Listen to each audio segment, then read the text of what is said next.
Hello student, कैसे हैं आप सब। आशा करता हूँ बहुत अच्छे होंगे।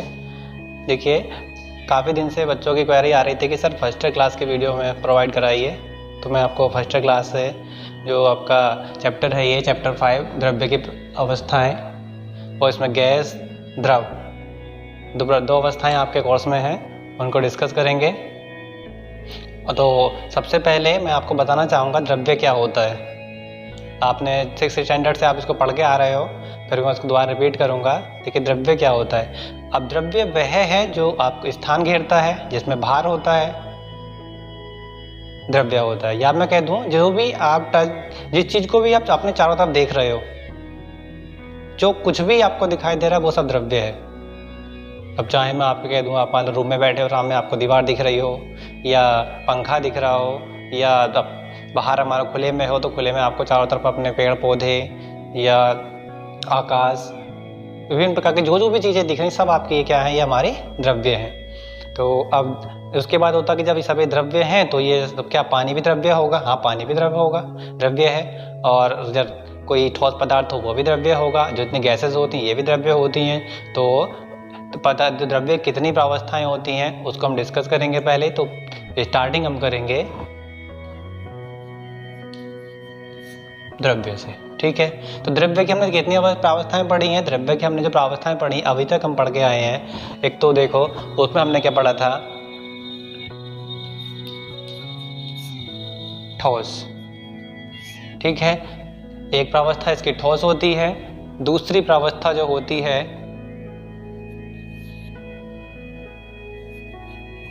द्रव, और तीसरी प्रावस्था जो है ये है गैस, जो हम आज तक पढ़ के आए हैं। तो पहले मैं डिस्कस करेंगे ठोस क्या होता है।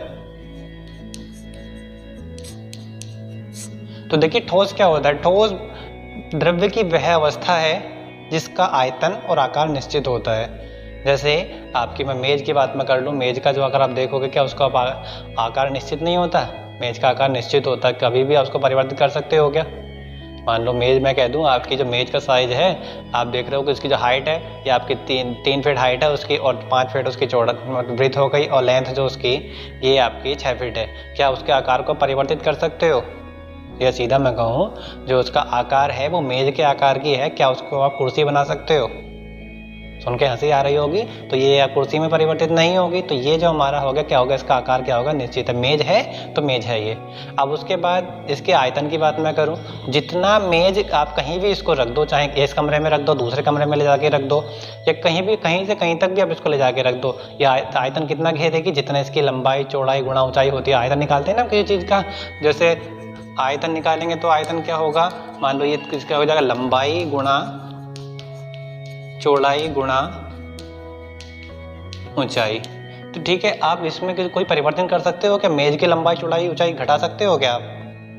ये परिवर्तित नहीं होगी। अगर मान लो कोई, अगर आप ऐसे कहने लगो दिमाग में काट देंगे, तो काट नहीं है आपको, जो उसकी वो लंबाई है, चौड़ाई है, ऊंचाई है, ठीक है, आप उसमें कम ज़्यादा आपको करना नहीं है। बस आपको उसको दबा के या मोड़ के ऐसा कुछ कर सकते हो कि उसका आयतन परिवर्तित हो जाए। तो आपका जवाब अगर नहीं होगा ना, तो जो आपका आयतन जो है, आयतन होता है लंबाई गुणा चौड़ाई गुणा ऊंचाई। अगर मैं इसमें मतलब इन चीज़ को कम या ज़्यादा में ना करूं तो क्या घट बढ़ सकता है आयतन?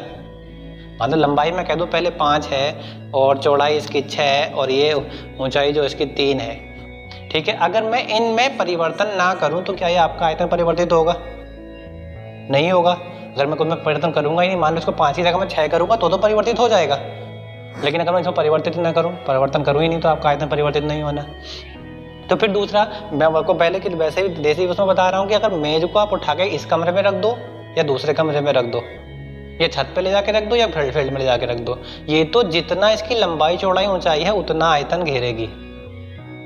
इसका आयतन किसी मतलब जिस चीज जहाँ आप ले जाके रख रहे हो उसमें मैटर नहीं करता, ठीक है। तो ये जो हो गया, ये कि हमारा क्या होगा, ठोस का पहचान क्या मैंने बताई, इसके आकृति और आयतन जो होते हैं निश्चित होते हैं। दूसरा, आगे इसमें एक वो होता है, डिटेल में इसका जाएंगे हम, तो जो ठोस होते हैं उनके अणुओं के बीच जो उसके अणु होते हैं, क्योंकि कोई भी पदार्थ तो छोटे छोटे अणुओं से मिलकर बना होता है, तो उसके अणुओं के बीच जो होता है ये सबसे कम गैप होता है, ठीक है। या मतलब कह सकते हो ठोसों के जो अणु होते हैं ये बहुत पास पास होते हैं, आगे तीसरा पॉइंट इसमें, जो अणु इसके पास पास क्यों होते हैं, ये अणु इसके जो पास पास होते हैं वो होते हैं अणुओं के बीच लगे अंतराण्विक बल के कारण। मतलब इन जो अणु होते हैं इनके बीच में अंतराण्विक बल कार्य करता है। ये अंतराण्विक बल क्या होता है आप, है ना, तो अंतराण्विक बल होता है जो अणुओं को आकर्षित करके मतलब एक अणु को दूसरे अणु से कनेक्ट करता है, मतलब एक अणु को दूसरे अणु से बांध के रखता है।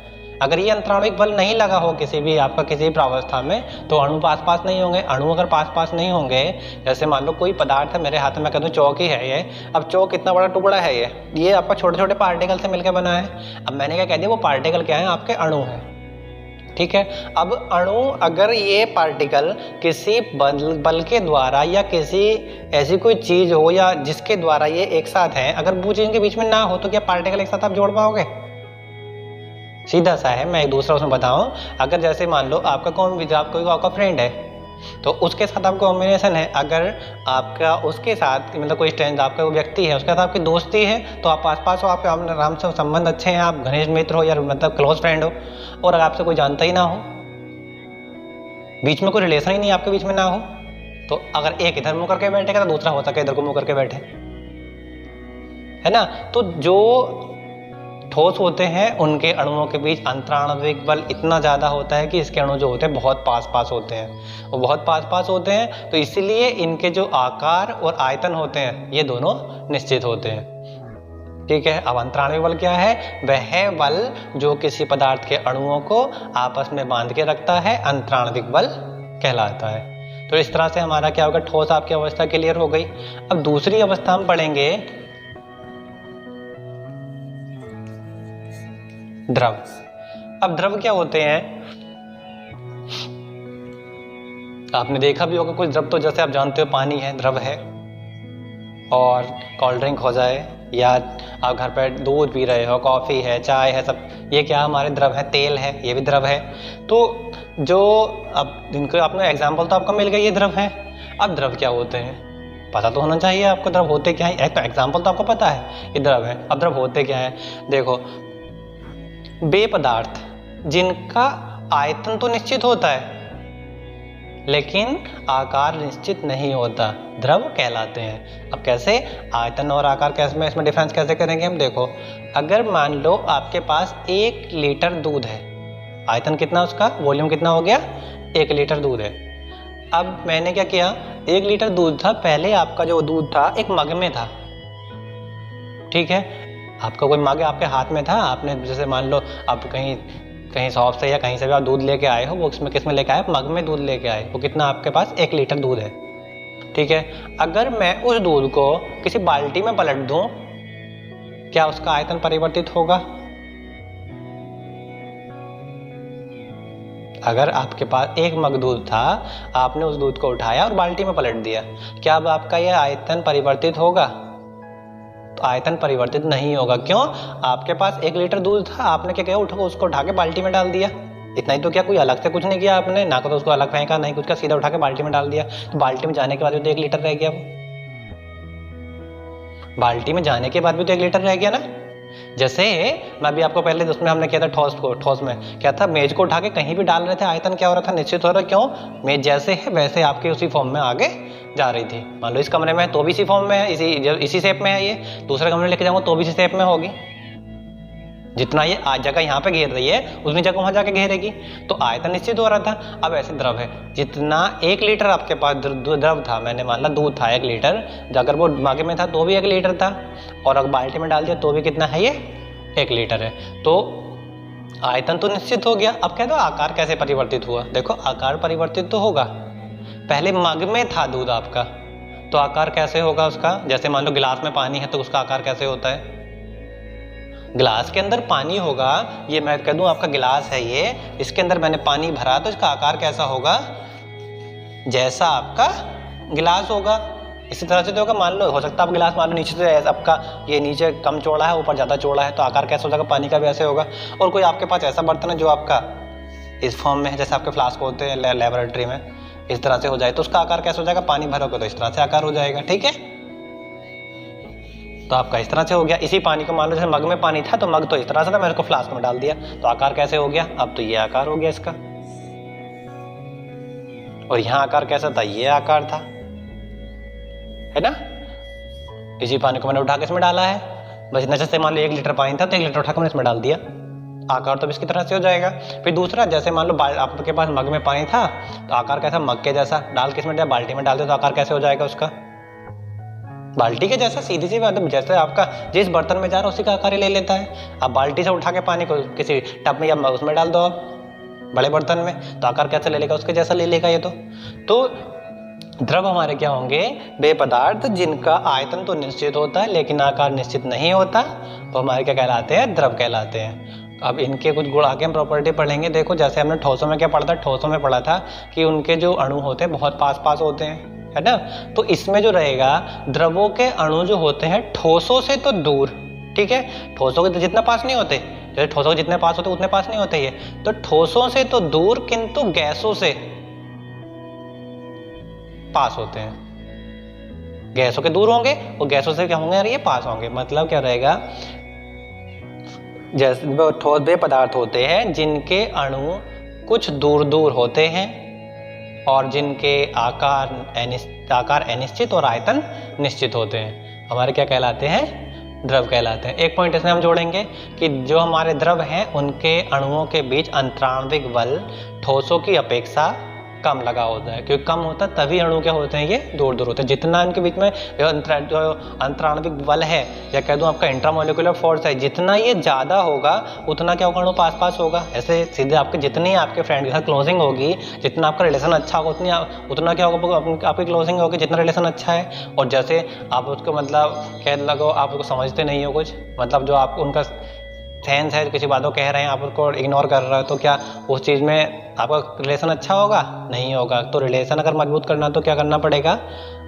उनके साथ हमें कॉम्बिनेशन अच्छा बिठाना पड़ेगा, तो या अट्रैक्शन बढ़ाना पड़ेगा, ठीक है। अगर उनको अगर उनकी बात आपको अट्रैक्ट नहीं करेंगी या आपकी बात उनको अट्रैक्ट नहीं करेंगी तो आपके पास में क्यों आएंगे, नहीं आएंगे ना। तो अब जैसे तीसरी में वही थ्योरी हमारी इस पर लागू होती है, जो अणु होते हैं द्रव के, जितना ये पास पास होंगे उतना ज़्यादा जो होगा इनके बीच में जो आपका अंतराण्विक बल है उतना ज़्यादा लगेगा।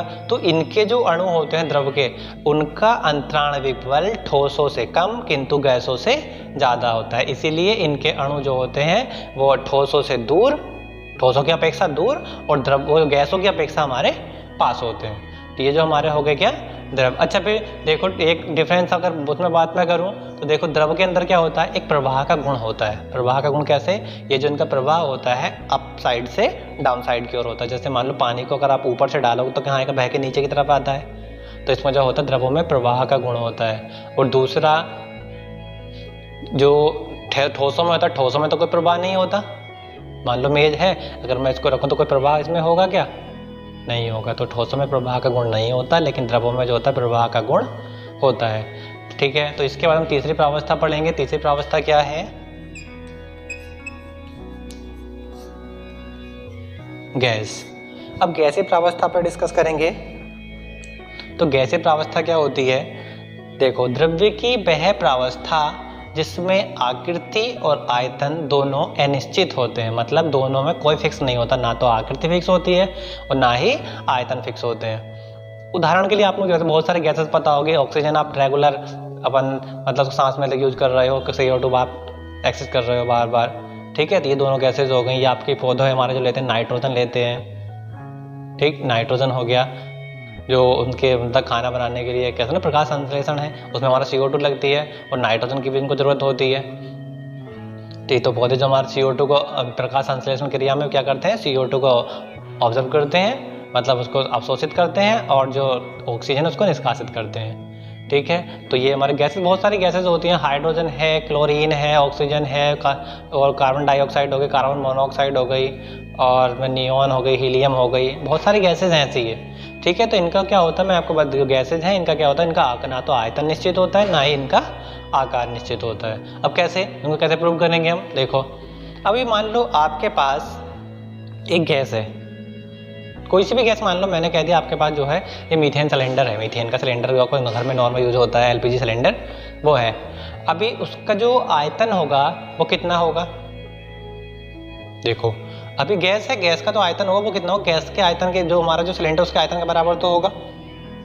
कैसे, जैसे आपका सिलेंडर मैंने माना वो आपका कितना 14 आपका 10 लीटर का सिलेंडर है, 10 लीटर का मैंने मान लिया, या उसको भी और छोड़ो, आपके सिलेंडर की हाइट है उससे क्लियर हो जाएगा। अच्छा, सिलेंडर की हाइट जो मैंने मान लिया, फॉर्मूला क्या पता, देखो आयतन का फॉर्मूला है आयतन बराबर लंबाई गुणा चौड़ाई गुणा ऊंचाई।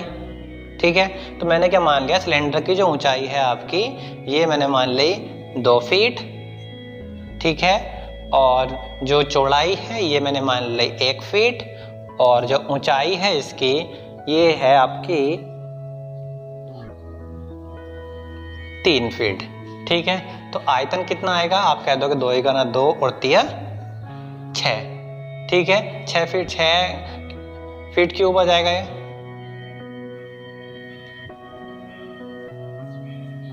ठीक है, अब तो ये 6 हो गया।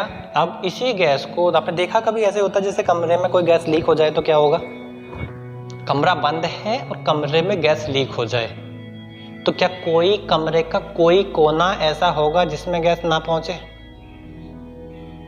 मतलब जैसे आप कभी ऐसा हो जाता है, मतलब कोई ऐसी घटना घट जाए कि मतलब जो आपका घर का सिलेंडर रखा हुआ है किसी कमरे में रखा हुआ था, कमरा चारों तरफ से बंद है और उसमें गैस ही लीक हो जाए, सिलेंडर सारा का सारा लीक हो गया, तो क्या कमरे का कोई कोना ऐसा बचेगा जिसमें गैस ना पहुंचे ये? तो आपका जवाब होगा नहीं होगा ऐसा कोई कोना। जब कोना ही नहीं होगा तो इसका मतलब क्या हुआ, सिलेंडर के अंदर सारी गैस निकली, कहाँ फैल गई, सारे कमरे में फैल गई। ठीक है, अब सारे कमरे में फैल गई तो कमरे का ना तो कमरे की, अब दो कमरे कोई कोना नहीं बचा ऐसा खाली, तो मतलब इसका आयतन कितना हो जाएगा, पहले सिलेंडर के अंदर थी अब कहाँ फैल गई, पूरे कमरे में फैल चुकी है।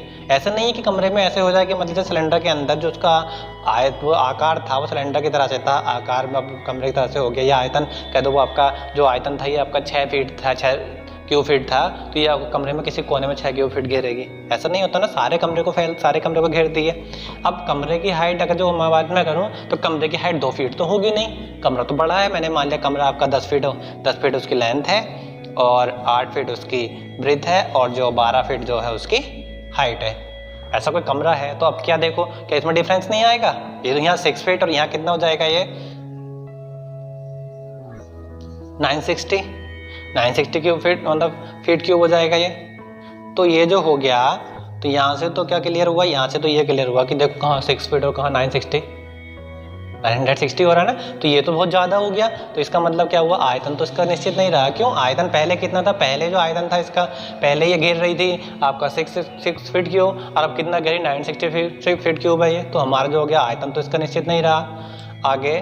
तो और इसके बाद जो इसका आकार की बात मैं करूं तो देखो पहले किसका आकार कैसा था, सिलेंडर के अंदर थी तो आकार कैसा था, सिलेंडर की तरह से, जैसे हमने पानी में पढ़ा था। मग के अंदर उसका आकार कैसा था, मग की तरह से, बाल्टी में डाल तो आकार कैसे हो गया था, बाल्टी की तरह से। तो ऐसे ही अब जो इसको मैं क्या, गैस अगर सिलेंडर के अंदर तो आकार कैसे होगा उसका, सिलेंडर की तरह से, और जब उसको आप कमरे में फैल जाएगी तो आकार कैसे हो जाएगा, जब सारे कमरे में फैल गए तो आकार कैसे हो गया, कमरे की तरह से। तो ये जो हमारा रहेगा इसका मतलब क्या हो गया, ना तो इसका आयतन निश्चित है और ना ही इसका आकार निश्चित है। अब और इसकी प्रॉपर्टी पढ़ेंगे तो देखो इसमें जैसे अंतराणु बल पे हम पढ़ रहे थे, तो गैसों के जो अणु होते हैं ये बहुत दूर दूर होते हैं, यानी कि अगर बात में करूँ ठोस और द्रव उनकी अपेक्षा बहुत दूर दूर होते हैं। ठीक है, और जो इनके अणुओं के बीच अंतराणविक बल होता है ये है बहुत कम होता है। यह अंतराणविक बल कम होना ही इसके प्रसार का सबसे बड़ा कारण है, यानी कि अगर जितना अंतराणविक बल किसी पदार्थ में अंतराणविक बल जितना ज़्यादा लगेगा उसका प्रसार उतना ही हमारा जो होता है ये कम होता है। वो जितना अंतराणविक बल जितना कम लगेगा उतना ही प्रसार उसका जो होगा अधिक होगा, जितना अंतराणविक बल आपका अधिक होगा उतना ही उसका प्रसार जो है कम होगा। ठीक है, तो ये आपकी जो प्रावस्थाएं में 3 प्रावस्थाएं के जो आप पहले से पढ़ के आ रहे हो, ठोस द्रव गैस, क्या और अच्छा अब आगे बढ़ेंगे उससे पहले 3 प्रावस्थाएं मैंने आपको पढ़ाई, तीनों प्रावस्थाएं आपने डिस्कस पढ़ी, ठोस होगी, द्रव होगी, गैस होगी। अच्छा मैं आपको आगे बढ़ता हूँ, देखो आपको सुनने में अजीब लगेगा, एक जिसकी जो कुल प्रावस्थाएं होती हैं आपने अभी तक कितनी पढ़ी, 3 प्रावस्थाएं पढ़ी थी, ठोस द्रव गैस, आप पिछली क्लास में यही पढ़ के आ रहे हो। लेकिन द्रव्य की जो प्रावस्थाएं होती हैं, अब ये आपकी प्रावस्थाएं 5 प्रावस्थाएं होती हैं। आप ये मत कहना कि गलत पढ़ा रहे हैं, गलत नहीं है, आप कितनी प्रावस्थाएं होती हैं, 5 प्रावस्थाएं होती हैं। चौथी प्रावस्था जो रहेगी ये रहेगी प्लाज्मा।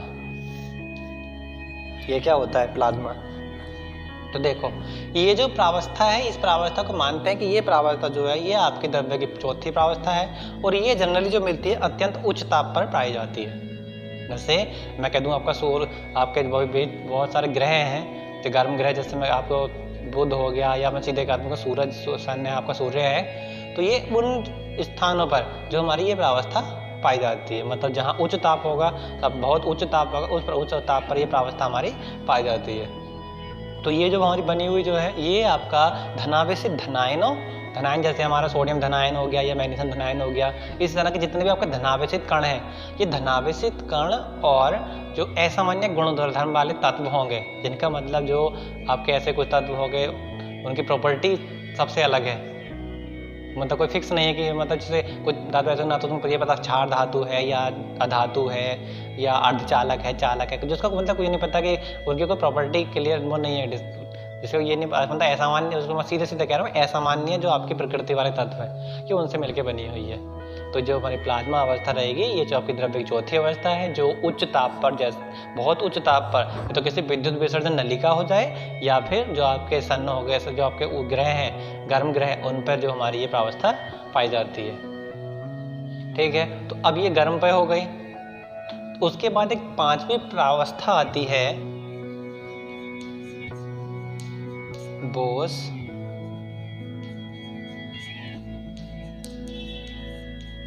आइंस्टीन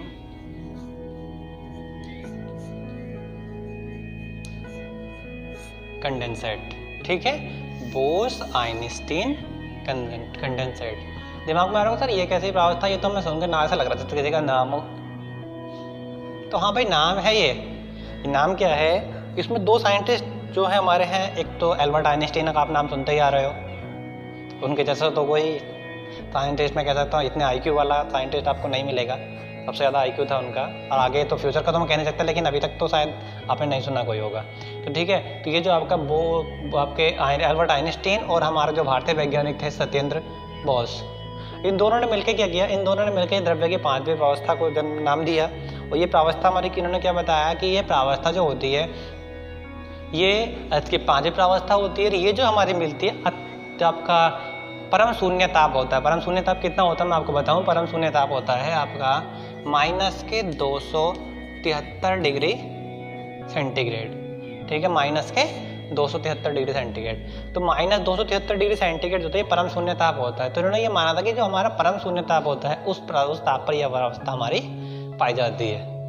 कोई भी पदार्थ हो जो आपका उसका जो अगर उसका परम शून्य ताप हो, या कह दो -273 डिग्री सेंटीग्रेड पर जो किसी पदार्थ की प्रावस्था होगी, किसी द्रव्य की प्रावस्था जो है वो हमारी कौन सी है, बोस आइंस्टीन कंडेंसेट है। ठीक है, बोस आइंस्टीन कंडेंसेट है और ये -273 डिग्री सेंटीग्रेड पाई जाती है। तो ये जो हम बोलते हैं इसको बोलते हैं यह पदार्थ की संघनित अवस्था होती है। यह पदार्थ की कौन सी अवस्था होती है, संघनित अवस्था होती है। तो इस तरह से हमारे कितने देखो द्रव्य कितने पार्ट हो गए, द्रव्य कितनी प्रावस्था में पाया जाता है, द्रव्य हमारा पाया जाता है 5 प्रावस्थाओं में। पहला आपका ठोस, द्रव, गैस, प्लाज्मा और ये आपका बोस आइंस्टीन कंडेंसेट। तो ये आपकी 5 प्रावस्थाएं हो गई। अब जो हमारे कोर्स में है हम उसको कौन से हैं, पहले तो हमारी गैस है और दूसरी क्या है, द्रव है। तो पहले हम गैसों को डिस्कस करेंगे, गैस क्या होती है और डिटेल में इसको हम डिटेल में जाएंगे। अब जरा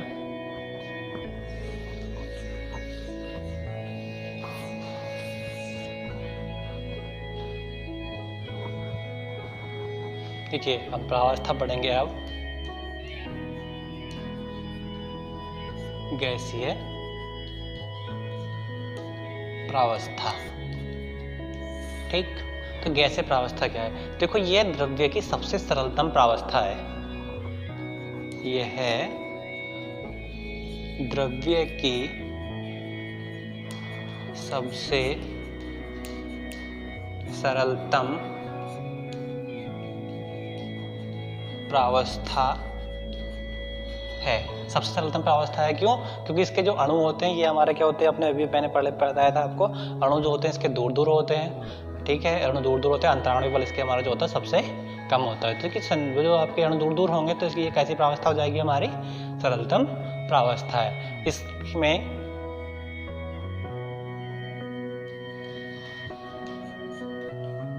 निम्न निम्नलिखित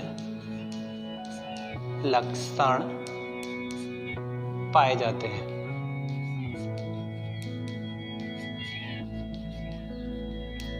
कौन कौन से?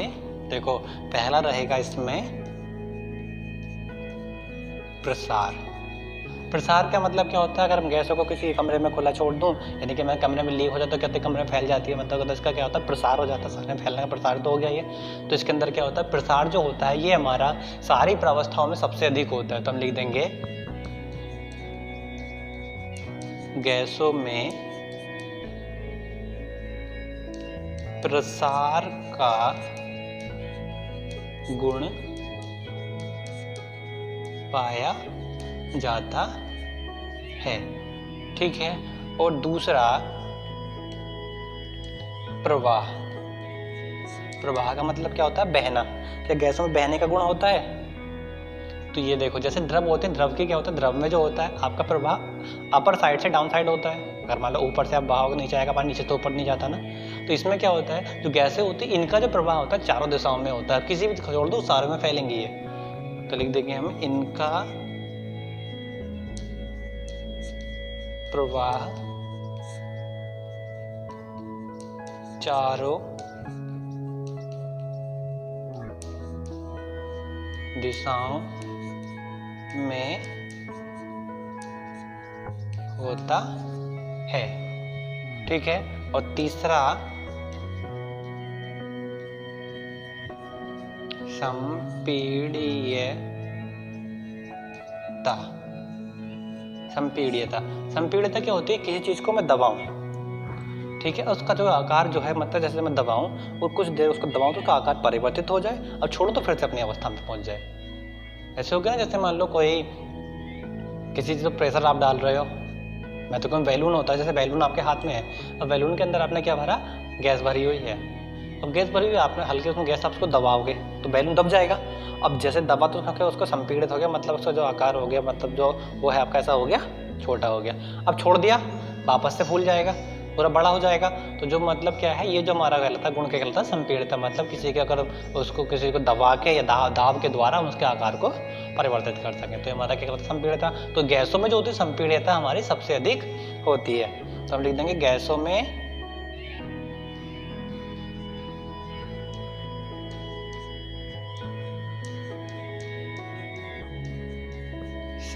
संपीड्यता का गुण सबसे अधिक होता है। 3 ये हो गए।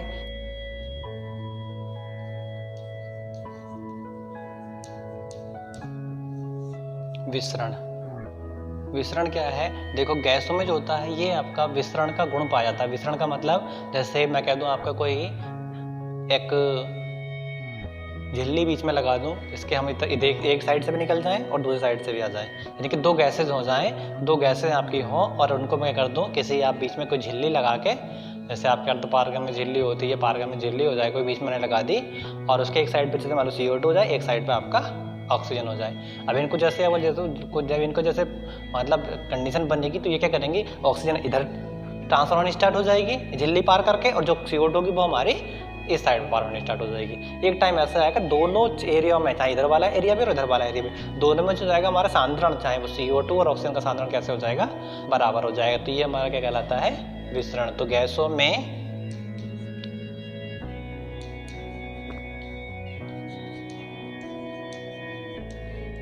विसरण का गुण पाया जाता है। इसके बाद जो आगे आपका टॉपिक रहेगा, मतलब इसके गैसों के नियम है, वो हम अपना कल डिस्कस करेंगे। गैसों के नियम, और उसमें आपके नियम रहेंगे कि आपका बायल का नियम उसमें आता है, चार्ल्स का नियम उसमें आता है, दोनों को हम डिस्कस करेंगे। उसके बाद हम गैस समीकरण होती है उसको पढ़ेंगे। तो ये टॉपिक आपको कल डिस्कस कराए जाएंगे। बस आज के लिए इतना ही। Thank you.